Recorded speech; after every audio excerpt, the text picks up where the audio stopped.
Halo teman-teman, apa kabar kalian hari ini? Semoga sehat-sehat selalu ya. Teman-teman, sebelum saya menjelaskan mengenai podcast saya hari ini, saya ingin mengingatkan kembali kepada teman-teman semua agar selalu mematuhi protokol kesehatan ya, yaitu jangan lupa memakai masker saat keluar rumah, mencuci tangan dan menjaga jarak, serta tidak lupa pula selalu mengkonsumsi makanan sehat ya teman-teman. Baik teman-teman, pada podcast saya hari ini tentang maksud dan tujuan evaluasi ya. Yang pertama, dalam evaluasi pembelajaran pertama-tama harus jelas apa maksudnya dan apa tujuan mengevaluasi pembelajaran anak di taman kanak-kanak. Nah, untuk menjawab pertanyaan tersebut, kiranya perlu dijelaskan terlebih dahulu mengenai apa maksud dari pembelajaran. Baik teman-teman, pembelajaran itu sendiri di sini meliputi dua hal, yaitu yang pertama membuat seseorang melakukan proses belajar sesuatu, yang kedua upaya untuk menciptakan kondisi sedemikian sehingga anak menjadi mau dan mampu melakukan perbuatan yang disebut dengan belajar. Kedua, bagaimana caranya? Nah teman-teman, pada bagian ini jawabannya tentu erat kaitannya dengan pilihan gagasan yang akan dianut dalam konsep pendidikan anak usia dini. Nah teman-teman, kembali lagi pada pertanyaan yang pertama ya, mengenai mengapa mengevaluasi pembelajaran itu. Nah, dari segi maksudnya saja, mengevaluasi pada umumnya selalu sama, yaitu untuk meningkatkan kualitas proses dan hasil belajar dan pembelajaran anak, khususnya anak usia dini. Dengan kata lain, untuk meningkatkan efektivitas dan efisiensi program pembelajarannya.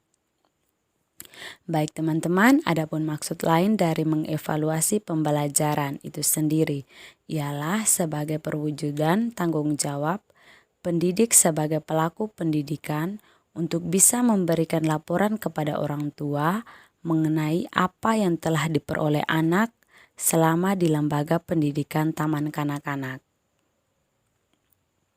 Berikutnya, hal-hal apa saja yang dievaluasi ya? Nah, teman-teman, di sini terdapat beberapa hal yang dievaluasi.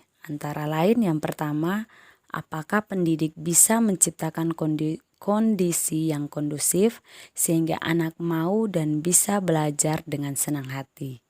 Yang kedua, jenis pendidikan seperti apa yang akan, sedang dan telah diberikan kepada anak didik selama ini atau dalam kurun waktu tertentu. Teman-teman, apa saja yang menjadi fokus evaluasi ya? Nah, yang menjadi fokus evaluasi kegiatan taman kanak-kanak di sini meliputi semua aspek, antara lain anak didik, guru, dan staf lainnya, orang-orang dewasa di sekitarnya yang terlibat, dan juga keluarga anak didik. Yang kedua, sumber-sumber belajarnya berupa lingkungan atau bahkan program kegiatan secara keseluruhannya. Namun, demikian kita dapat menentukan fokus khusus dari evaluasi yang tentunya berbeda-beda ruang lingkupnya. Seperti yang pertama di sini pada anak, yang pertama di sini pada semua anak, pada desain program dan pelaksanaannya, pada guru sebagai tenaga pendidikan.